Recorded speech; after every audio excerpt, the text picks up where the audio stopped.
पाचोरा तालुक्यातील खडकदेवळा बुद्रुक सारोळा खुर्द हा शिवरस्ता गेल्या अनेक दिवसांपासून मंजूर आहे. सदर काम हे ठेकेदाराच्या माध्यमातून काही प्रमाणात करण्यात आले आहे. मात्र काम अर्धवट सोडून गेल्या काही दिवसांपासून या शिवरस्त्याचे काम बंद झाले आहे. त्यामुळे या परिसरातील शेतकऱ्यांना मोठ्या अडचणीचा सामना करावा लागत आहे. सदर कामासाठी पाचोरा भडगाव विधानसभा मतदारसंघाचे आमदार किशोर पाटील यांच्या प्रयत्नांतून हे काम झाले आहे. मात्र अचानक ठेकेदाराने अर्धवट काम सोडून बंद पाडल्याने शेतकऱ्यांमध्ये तीव्र नाराजी व्यक्त होत आहे. तरी पावसाळ्यापूर्वी या शिवरस्त्याचे काम त्वरित सुरू करून पूर्ण करावे अशी मागणी या परिसरातील शेतकऱ्यांनी केली आहे. मी बिकन प्रल्हाद पाटील, राहणार सारोळा खुर्द, तालुका पाचोरा. आमच्या एक शिवपान रस्त्याची समस्या खूप मोठी गहन आहे.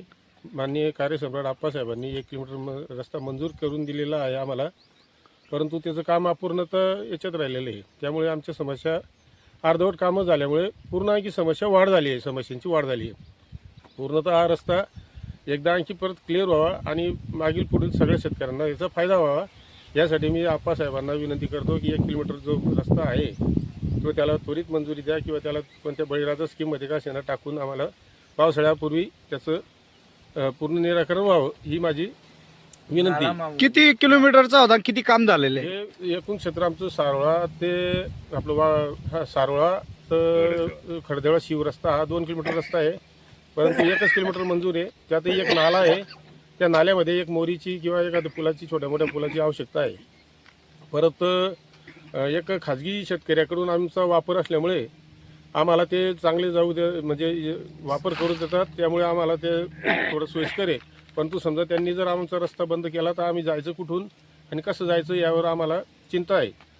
आणि परत माल आमचा निघत नाही, हार्वेस्टर जात नाही, ट्रॅक्टर वेळेवर जात नाही. परत रस्ता जो ठेकेदाराने केला आहे त्याच्या काहीतरी अडचणी असतील म्हणून आम्ही त्या अडचणी समजून घेतल्या, पण ते आता जे आहे ते पूर्ववत तयार होऊन तो रस्ता पूर्णतः विकसित व्हावा व सगळ्या शेतकऱ्यांना खुश राहावे म्हणून, किंवा बैलांच्या ढोरांच्या ज्या समस्या आहेत म्हणजे मुकचित्रबांचं जे हाल होतात ते हाल वाचतील. दुसरं काही नाही, हीच अपेक्षा की रस्ता पूर्णतः जसं किती दिवसापासून बंद आहे या रस्त्याचं काम? हा आता पावसाळ्यानंतर बंद झालेला आहे. काय मागणी आपली काही प्रशासनाकडे? नाही, आमची एवढीच मागणी आहे की एवढा 2 किलोमीटर रस्ता हा पूर्णतः येऊन आम्हाला सगळ्या शेतकऱ्यांना न्याय द्यावा, हीच विनंती आहे. आणि सगळ्यांचं सगळ्यांचा वापर, सगळ्यांचा माल हाल किंवा सगळे शेतकरी प्रगतीपथावर जातील. त्यांना वापर जर चांगला झाला तर कोणी काही माल पेरू शकतं, कोणी काही करू शकतं. त्या अडचणी ज्या येतात त्या अडचणी रस्त्यामुळेच येतात फक्त. तर रस्ता जर कंप्लीट झाला तर आम्हाला कोणतीही अडचणी येणार नाही. मी युवा शेतकरी प्रशांत पाटील, खडकदेवळा गावातील ज्या काही समस्या आहेत त्या मांडण्याचा प्रयत्न करत आहोत. आपण जर बघितलं तर खडकदेवळा आणि सारोळा खुर्द या गावातील जो काही शिवरस्ता आहे, हा शिवरस्त्याचा वर्षानुवर्ष आपण जर बघितलं तर शेतकऱ्यांना मोठ्या प्रमाणात अडचणी येत होत्या. हा शिवरस्ता कार्यसम्राट आमदार किशोरप्पा पाटील यांच्या प्रयत्नातून मंजूर झालेला आहे. तरी सदर रस्ता जरी मंजूर झाला तरी शेतकऱ्यांनी पावसाळ्यामध्ये मोठ्या प्रमाणावर हा पेष्टा काढलेला आहे. रस्ता मंजूर झाल्यानंतर रस्त्याचं काम जे काही होतं ते अर्धवटच करण्यात आलं आहे आणि शेतकऱ्यांना जो रस्ता केला तर त्या रस्त्यामध्ये शेतकरी समाधानी नाही आहेत. आपण जर बघितलं तर सध्याचं युग हे आधुनिकतेकडे वळणारं युग आहे आणि या युगामध्ये जर आपण बघितलं तर शेतकऱ्यांना मोठ्या प्रमाणे जे काही आपण बघितलं तर मजुराची समस्याही शेतकऱ्यांना मोठ्या प्रमाणात भेडसावणारी आहे.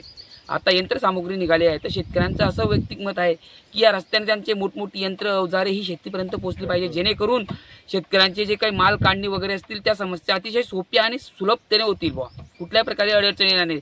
जर आपण बघितलं तर या रस्त्याला पुढे चालून जर मोठ्या कमीत कमी 100 ते 200 शेतकऱ्यांचा हा परिसरातील वापर असलेल्या शेतकऱ्यांना आपल्या जर पिकामध्ये हार्वेस्टिंग करण्याचा जर प्रयत्न केला शेतकऱ्यांनी तर हार्वेस्टिंगच्या मशीनी जाण्यास मोठ्या प्रमाणात अडथळा येत असतो.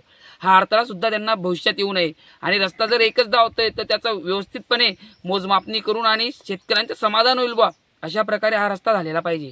अशा प्रकारे जर रस्ता झाला तर फ्युचरांमध्ये म्हणजे भविष्यात शेतकऱ्यांमध्ये कुठल्याही प्रकार वाद उद्भवणार नाही आणि शेतकऱ्यांना ज्या काही समस्या येतील त्याही उद्भवणार नाही. आपण जर बघितलं रस्त्याला लागूतच ज्या काही चाऱ्या खोदलेल्या आहेत त्या चाऱ्याही खूप खोल आहेत.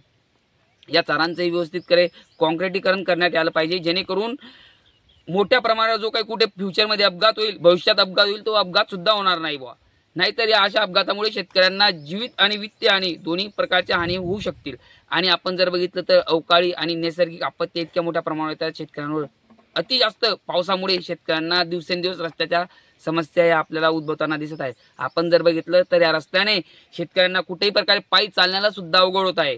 तरी जे माननीय कार्यसम्राट आमदार साहेब यांनी ज्या रस्त्याला मंजुरी 1 किलोमीटरपर्यंत रस्ता मंजूर करून दिलेला आहे, तर या रस्त्याचं जे काही काम आहे ते थोड्याफार प्रमाणात झालेलं आहे. तरी जे काही ठेकेदार असतील त्यांनी हे काम लवकरात लवकर करून आणि शेतकऱ्यांना ही जी काही समस्या जेणेकरून पुढे पावसाळ्यामध्ये न भेडसावता ती आताच त्यांनी उन्हाळ्याच्या काळात संपूर्ण रस्ता हा क्लिअर करून ओके करून शेतकऱ्यांचं मनाचं समाधान करावं, जेणेकरून शेतकऱ्यांना कुठल्याही अडचणी येणार नाही. एक खडकदेवळा बुद्रुक येथील शेतकरी पंढरीनाथ संतोष पाटील. मी अशी समस्या मांडतो की आमचा शिवरस्ता खडकदेवळा व सारोळा बुद्रुक शिवरस्ता मान्यता मंजूर झालेली आहे, काम केलेलं आहे, ते बी अर्धवट सोडून भर परसादमध्ये गाड्या बैल काहीच जात नव्हतं. तरी आम्ही रावण्या पावण्या करून आमदारकडे गेलो, ठेकेदारकडे गेलो, ठेकेदारच्या विनवण्या केल्या. सदरहून विनवण्या करून ठेकेदार म्हणे करतो करतो असं सांगत गेला, आम्हाला कानढाळणी करत गेला. भर वर्षामध्ये आम्हाला चाऱ्या करून दिल्या, ते बी अर्धवट चाऱ्या करून दिल्या. हो, त्याच्यानंतर आमचा रस्ता आता 4 महिने निघून गेले तरीसुद्धा काम चालू होत नाही. आम्ही वारंवार त्या ठेकेदाराला फोन करतो, फोन उचलत नाही. याच्यात नंतर आम्हाला काय समजायचं. आणि हा 33 फूटची शिवराती, हो, त्याच्यात फक्त 21 फूटचा रस्ता तयार करून दिला. याच्यातमध्ये हार्वेस्ट जात नाही, गहू कापण्यासाठी काही अवजारं घेऊन जाण्याचा प्रसंग आला, ते आमच्या शेतापर्यंत पोहोचत नाही. ट्रॅक्टर शिदे जात नाही, 2 बैलगाड्या गेले तर पास होत नाही. अशी परिस्थिती आमच्या या शिवरस्त्याची आहे. तरी साधारण किती काम झालंय आणि केव्हा सुरू झालं काय होतं? काम फक्त काय मला वाटतं 500 मीटर झालेलं असतील. 1 किलोमीटर मंजूर झालेला होता. हो, त्याच्यात ते बी असं कुठं कट छाट, कुठं चौडा, कुठं कमी असं केलेलं आहे. ते बी काही सरमाप घेतलेलं नाही एक सारखं. त्यांना मान्य 21 फूटचा का आहे ना, पण सरलगट 21 फूट करायला पाहिजे होता, अशी माझी समस्या आहे. आणि किती शेतकऱ्यांचा वापर आहे आणि काय मागणी आपली? कमीत कमी 30 ते 40 शेतकऱ्यांचा वापर आहे. शिवरस्ता आहे ना हा 100 लोकांचा आहे. शिवरस्ता आहे हा. सारोळा आणि खडकदेवळा शिव आहे, तारखडाला जोडणारा हा रस्ता आहे. हो, सदरून अशा समस्या आहे. तरी अधिकाऱ्यांनी काही प्रशासनाने याच्यावर काहीतरी लक्ष घालावे आमची ही विनंती आहे शेतकऱ्यांची. हो.